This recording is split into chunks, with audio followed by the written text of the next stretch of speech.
Romanos capítulo 8. Agora, pois, já nenhuma condenação há para os que estão em Cristo Jesus, porque a lei do Espírito da vida em Cristo Jesus te livrou da lei do pecado e da morte. Porquanto, o que fora impossível à lei, no que estava enferma pela carne, isto fez Deus, enviando seu próprio Filho em semelhança de carne, pecaminosa e no tocante ao pecado. E com efeito, condenou Deus na carne o pecado, a fim de que o preceito da lei se cumprisse em nós, que não andamos segundo a carne, mas segundo o Espírito. Porque os que se inclinam para a carne cogitam das coisas da carne, mas os que se inclinam para o Espírito, das coisas do Espírito. Porque o penhor da carne dá para a morte, mas o do Espírito para a vida e paz. Por isso, o penhor da carne é inimizade contra Deus, pois não está sujeito à lei de Deus, nem mesmo pode estar. Portanto, os que estão na carne não podem agradar a Deus. Vós, porém, não estáis na carne, mas no Espírito, se de fato o Espírito de Deus habita em vós. E se alguém não tem o Espírito de Cristo, esse tal não é dele. Se, porém, Cristo está em vós, o corpo, na verdade, está morto por causa do pecado, mas o Espírito é vida por causa da justiça. Se habita em vós o Espírito daquele que ressuscitou a Jesus dentre os mortos, esse mesmo que ressuscitou a Cristo Jesus dentre os mortos, vivificará também o vosso corpo mortal, por meio do seu Espírito que habita em vós. Assim, pois, irmãos, somos devedores não à carne, como se constrangido a viver segundo a carne.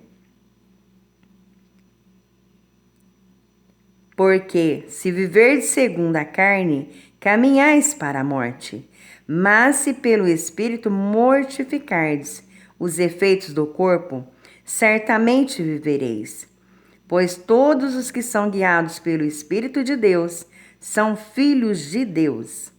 Porque não recebestes o espírito de escravidão, para viverdes outra vez atemorizados, mas recebeste o espírito de adoção, baseados no qual clamamos: Abba, Pai. O próprio Espírito testifica com o nosso espírito que somos filhos de Deus.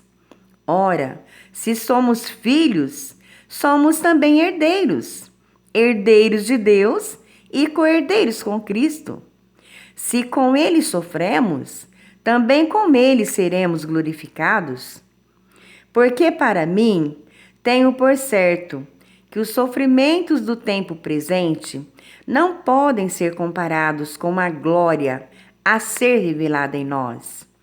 A ardente expectativa da criação aguarda a revelação dos filhos de Deus, pois a criação está sujeita à vaidade, não voluntariamente, mas por causa daquele que a sujeitou, na esperança de que a própria criação será redimida do cativeiro, da corrupção, para a liberdade da glória dos filhos de Deus.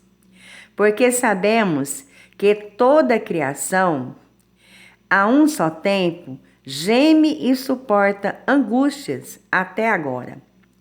E não somente ela, mas também nós, que temos as primícias do Espírito. Igualmente, gememos em nosso íntimo, aguardando a adoção de filhos, a redenção do nosso corpo. Porque, na esperança, fomos salvos. Ora, esperança que se vê não é esperança, Pois o que alguém vê, como espera? Mas se esperamos o que não vemos, com paciência o aguardamos. Também o Espírito, semelhantemente, nos assiste em nossa fraqueza, porque não sabemos orar como convém. Mas o mesmo Espírito intercede por nós sobremaneira, com gemidos inexprimíveis. E aquele que sonda os corações sabe qual é a mente do Espírito, porque, segundo a vontade de Deus, é Ele quem intercede pelos santos.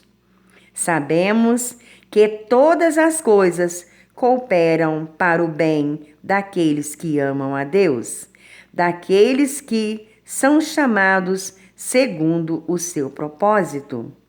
Porquanto, os que de antemão conheceu também, os predestinou para serem conformes à imagem de seu Filho, a fim de que ele seja o primogênito entre muitos irmãos. E aos que predestinou, a estes também chamou. E aos que chamou, a estes também justificou.